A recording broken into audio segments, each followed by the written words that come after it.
আল্লাহর হাবিব মুহাম্মদ আরবি সাল্লাল্লাহু আলাইহি ওয়াসাল্লাম মসজিদের ভিতরে একজন সাহাবীকে নামাজ পড়তে দেখলেন।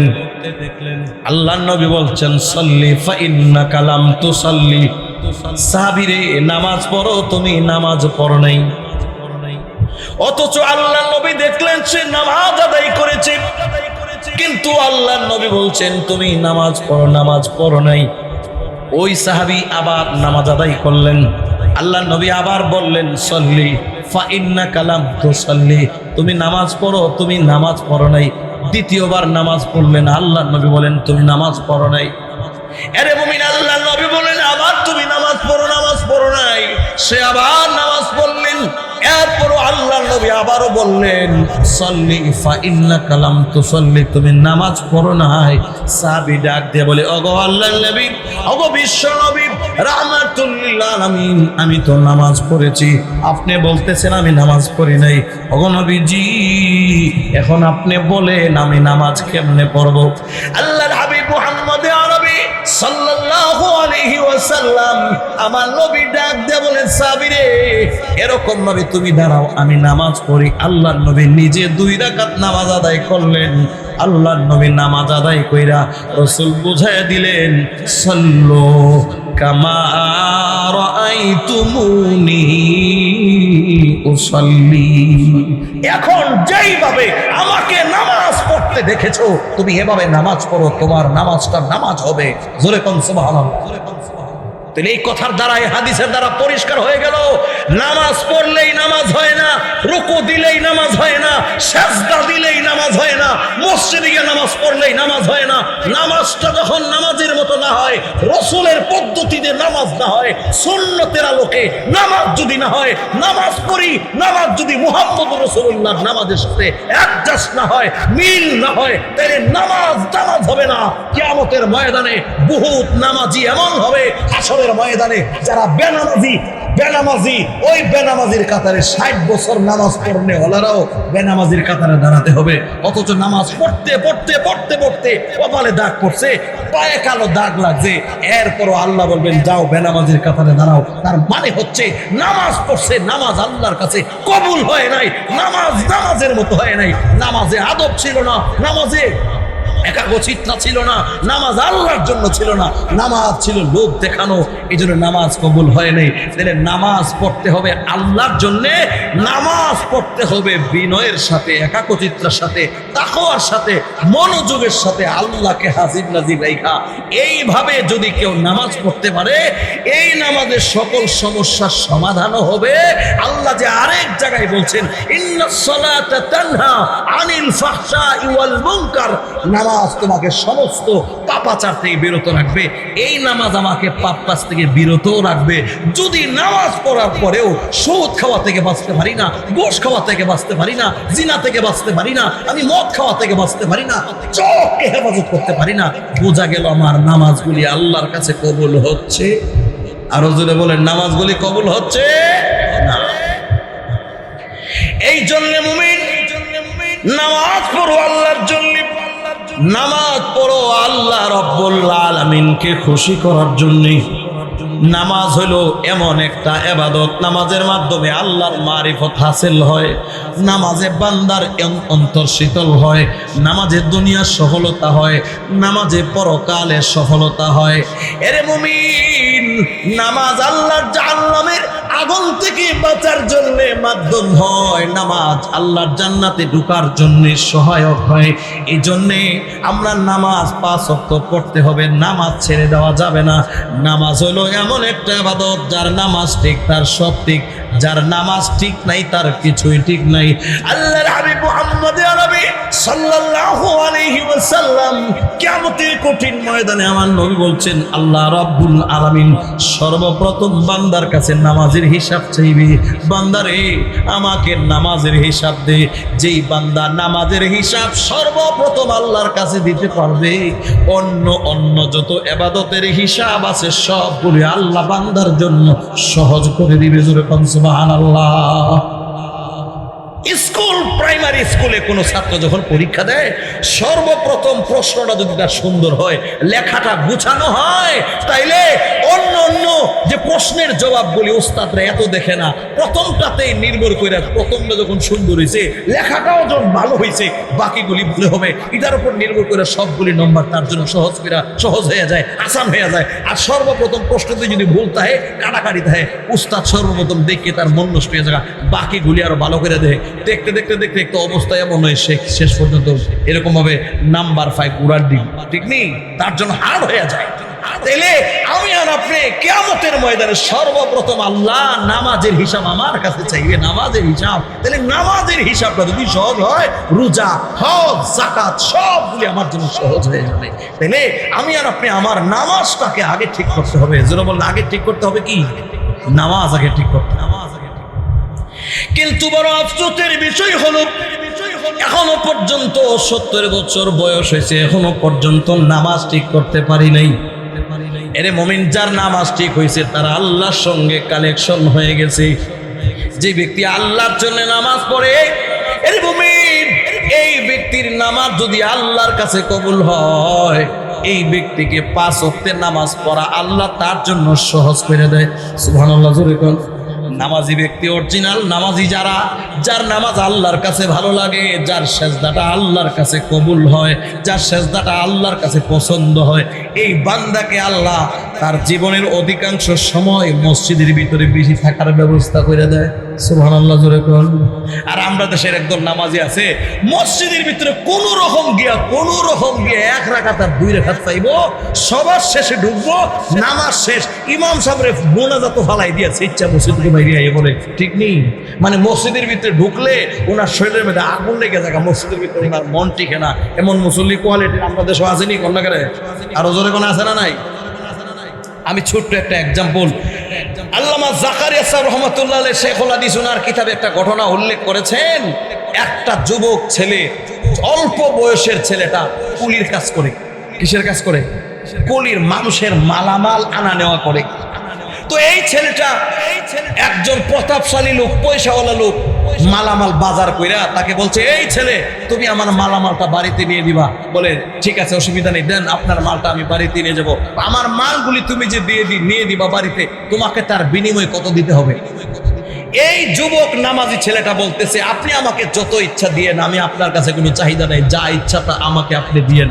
তো ওই মানে পয়সাওয়ালা লোক মনে মনে ভাবছে, ফোলাটা যখন ছোট বাড়ি আছে, ইহা মনে বেশি লাগতো না, 20 টাকা ফার্স্টে দিয়ে ওই এর থামাই নিতে পারো, মারলো দেবনে, অসুবিধা নেই। তার কিন্তু উদ্দেশ্য ভালো না, ঠিক নেই। তার উদ্দেশ্য হলো তারে ঠকাইবো, টাকা কম দিব, সরস বেড়া হইলে টাকা বাড়াই দেওয়া লাগবো, এর কম টাকা দিয়ে সেরে নেবে। তো মাথায় যখন মাল দিছে, মালিকের বাড়িতে রওনা দিছে, এই ছেলেটা যাইতে যেতে যেতে যেতে মালিক পেছনে আর সে সামনে যাইতেছে, হঠাৎ করে মসজিদের মিনার থেকে আজানের ধ্বনি চলে আসছে। সুবহানাল্লাহ, আল্লাহু আকবারের ধ্বনি যখন চলে আসছে, এই কুলি যুবক ডাক দেয়া বলে, মালিক আজান হয়ে গেছে, কিছুক্ষণ সময়ের জন্য আমি আপনার গোলাম, আপনার মাল পৌঁছানো পর্যন্ত আপনার কথা মতো চলি। কিন্তু মালিক, আমার আসল মালিক যিনি আল্লাহ রাব্বুল আলামিন আমাকে মসজিদের মিনারা থেকে ডাক দিয়েছে, এখন আমি আপনার কাজ করতে পারবো না, আমাকে টাকাও দেওয়া লাগবে না, আপনার মাল আপনি নিয়ে যান, আমি আমার মহান মালিকের ঘরে চলে যাই। সুবহানাল্লাহ, জোরে কন্যা। মালিকটা ডাক দিয়ে বলে, শুনো, অসুবিধা নাই, যখন আজান দিয়েছে মাল রেখে এখানে তুমি নামাজে চলে যাও, নামাজ থেকে আইসা তুমি আমার মালটা দিয়ে আসবে, আমি আমার মাল নিয়ে এখানে দাঁড়ায় থেকে নামাজ পড়ে, কিন্তু দেরি করো না। এই বলি যুবক ছোট ছেলে নামাজিটা মসজিদের ভিতরে গিয়ে নামাজ আদায় করতে শুরু করলো। নামাজ যখন শেষ হয়ে গেছে, এই মুসল্লি নামাজি কলি তো আর মসজিদ থেকে বের হয় না। যেই মালিকটা মাল নেওয়ার জন্য তাকে মজদুর হিসাবে নিয়েছেন, মসজিদের পাশে এসে দাঁড়ায় দেখতেছে মসজিদের ইমাম সাহেব মসজিদ থেকে বের হয়ে গেছে, মসজিদের মুয়াজ্জিন বের হয়ে গেছে, মসজিদের যত মুসল্লি আছে একজনও বাকি নাই, সবাই বের হয়ে গেছে, কিন্তু তার কামলা তো আর আইয়ে না। তার যে কুলি মাল নিয়ে বাড়িতে পৌঁছে, সে তো আর আসে না। রাগের ঠেলায় মাল রাইখা দিয়া মসজিদের কোনা দিয়া জানালা দিয়া তাকাই রয়েছে। সে মসজিদের মধ্যে নামাজ শেষ, কোন মুসল্লি নেই, মসজিদে বৈশা বৈশা আল্লাহর নামের তাসবিহ করতেছে। সুবহানাল্লাহ। জানালা দিয়া ডাক দিয়ে বলে, কিরে মসজিদের ভিতরে নামাজ শেষ হয়ে গেছে, এরপরও কেন তুমি মসজিদ থেকে বের হও না? কেন তুমি মসজিদ থেকে বের হও না? নামাজি কলি ছোট্ট যুবকটা, বাচ্চারা ডাক দিয়ে বলে, ও আমার দুনিয়ার মালিক, আমার মালিক আমাকে বের হতে দেয় না। সুবহানাল্লাহ। আমার মালিক আমাকে বের হতে দেয় না। কোন মালিক বের হতে, তোমাকে কোন মালিক বের হতে দেয় না? যেই মালিক আজান দেওয়ার পরে তোমার মতো ব্যক্তিকে মসজিদে ঢুকতে দেয় না, ওই মালিক আমাকে মালিকের ঘর থেকে বের হতে দেয় না। জোরে কোন আল্লাহু আকবার। আজান দেওয়ার পরে যেই মালিক তোমাকে মসজিদে ঢুকতে তৌফিক দেয় না, আমার সেই মালিক ওই মালিকের ঘর মসজিদ থেকে আমাকে বের হতে দেয় না। সুবহানাল্লাহ। সুবহানাল্লাহ। ছোট্ট বাচ্চাটা কাজ করে, মানুষের কাজ করে, কুলির কাজ করে, যদি সে নামাজের মাধ্যমে আল্লাহর সন্তুষ্টি এতটুকু হাসিল করতে পারে, আমরা স্বাধীন থেকে আবাদ থেকে কাজ কর্ম নাই, কাজের কোনো চাপ নাই, এরপরও নামাজ 60 বছর পর্যন্ত পড়তেছি, নামাজ পড়তে পড়তে কপালো কালে দাগ পালাইছি, এখনো পর্যন্ত মসজিদের মালিক আল্লাহর সঙ্গে কানেকশন লাগাইতে পারি নাই। ঠিক না ভাই? ঠিক ছিল? ঠিক না ভাই? ঠিক ছিল? আফসোস, আফসোস, আফসোস। কিতাবে লেখছে বহুত লোকের নামাজ এমন যে নামাজ পড়ে ঠিক কিন্তু তার নামাজ হয় না। নামাজ পড়তে সেটি হই, নামাজ পড়তে পড়তে কপালো কালো দাগ সেটি হই, এলাকার মানুষ তারা নামাজিটি হইক, বুজুর্গ মানুষটি হইক, আবেদ মানুষটি হইক, ভালো একজন নামাজি, অনেক পুরানা নামাজি, কিন্তু আল্লাহর কাছে তার এহতের নামাজও কবুল হয় না। যার নামাজ বিশ্রী হয়, খুশু হুজু থাকে না, মন গড়াভাবে নামাজ পড়ে, ঠিকভাবে রুকু হয় না, ঠিকভাবে সেজদা হয় না, যার নামাজ নষ্ট হয়, এই নামাজ তার উপরে নামাজ ছেড়ে দিয়া নামাজ তারে লানত দেয় যে তুই আমি নামাজকে নষ্ট করছো, আল্লাহ যেন তোরে নষ্ট করে, তুই আমার ধ্বংস করছো, আল্লাহ যেন তোর ধ্বংস করে। জোরে কোন নাউজুবিল্লাহ। যেই জায়গায় নামাজ আমার আল্লাহর জান্নাতে যাওয়ার মাধ্যম, জান্নাতে যাওয়ার চাবিকাঠি, আল্লাহর মারিফত পাওয়ার চাবিকাঠি, সেই নামাজ আমাকে আরো লানত দিচ্ছে, আমার ধ্বংসের কারণ হচ্ছে। নামাজ আমাকে বদদুয়া দিচ্ছে। তাইলে আমি কি নামাজ পড়তেছি? নামাজ পড়তে হবে আল্লাহর জন্য, নামাজটা হতে হবে রাসূলের পদ্ধতিতে।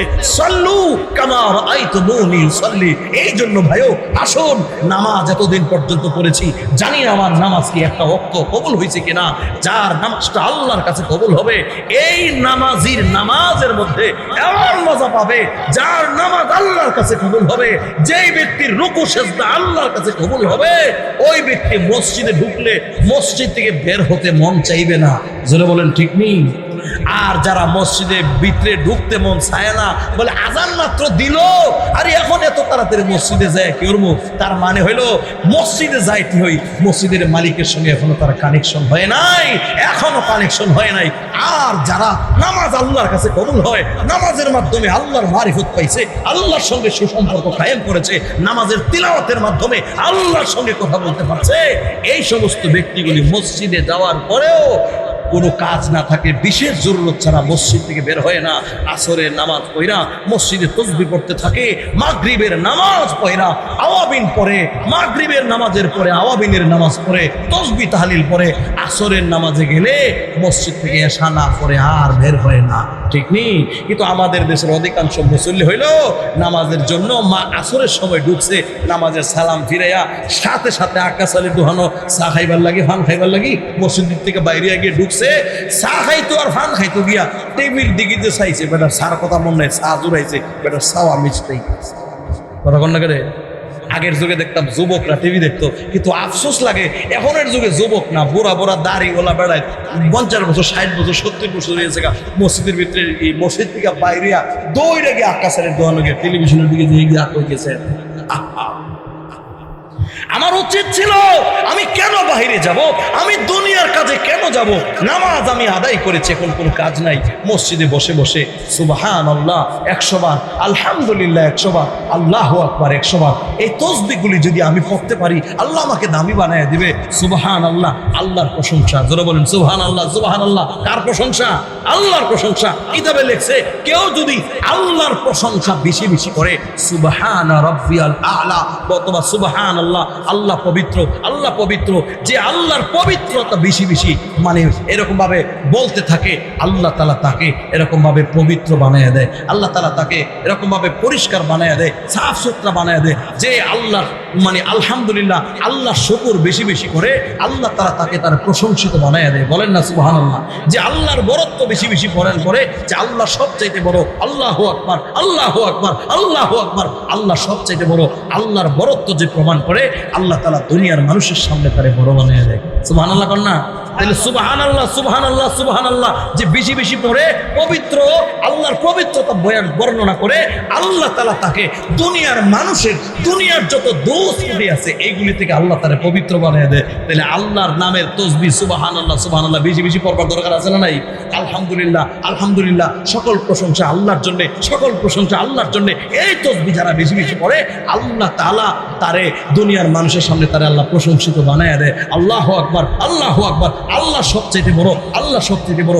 এই তাসবিহ যে বেশি বেশি পড়ে, আল্লাহ তাআলা দুনিয়ার মানুষের সামনে তারে বড় বানায় দেয়। তাহলে তাসবিহগুলি আমরা নামাজ পড়া দুনিয়ার কাজ ছেড়ে দিয়া মসজিদে বসে বসে তাসবিহ বেশি বেশি পড়বো, জিকির আজকার বেশি বেশি পড়বো। রাজি আছেন ইনশাআল্লাহ? জীবনের অধিকাংশ সময় মসজিদে কাটান, মসজিদে আগে চলে যান, মসজিদে সময় কাটান, তাসবিহ তাহলিল পড়েন, মাগরিব পড়া মসজিদ থেকে বের হয়েন না, আওয়াবিনের নামাজ পড়েন, ফজরের নামাজ পড়া মসজিদ থেকে বের হয়েন না, ইশরাকের নামাজ আদায় করেন। রাসূল বলছেন মাগরিবের পরে 6 রাকাত আওয়াবিনের নামাজ যদি কেউ আদায় করে, আল্লাহ 12 বছর নফল ইবাদতের সওয়াব দেন। কিন্তু আমাদের যে টাইম নেই। আল্লাহর হাবিব বলছেন কেউ যদি ফজরের নামাজ পড়া সূর্য ওঠার আগ পর্যন্ত তাসবিহ তাহলিল পড়ে 2 রাকাত ইশরাকের নামাজ পড়ে বের হয়, আল্লাহ তাআলা একটা কবুল হজ, একটা কবুল উমরার সওয়াব দিয়ে মসজিদ থেকে বের করে। দরকার আসেনি? আমাদের নাই? জোরে বলেন আছে না নাই? আল্লাহ তাআলা আমাদের সকলকে ছোটখাটো এই আমলগুলি করে আল্লাহ তাআলা আমাদেরকে দুনিয়া সফলতা অর্জন করার তৌফিক দান করে, আল্লাহর সাথে সুসম্পর্ক কায়েম করার তৌফিক দান করে, মসজিদে সুসম্পর্ক কায়েম করার তৌফিক দান করে, আমাদেরকে পাক্কা নামাজি হিসেবে আল্লাহ কবুল করে। ওমা তৌফিক ইল্লা বিল্লাহ। আসসালামু আলাইকুম ওয়া রাহমাতুল্লাহি ওয়া বারাকাতুহু।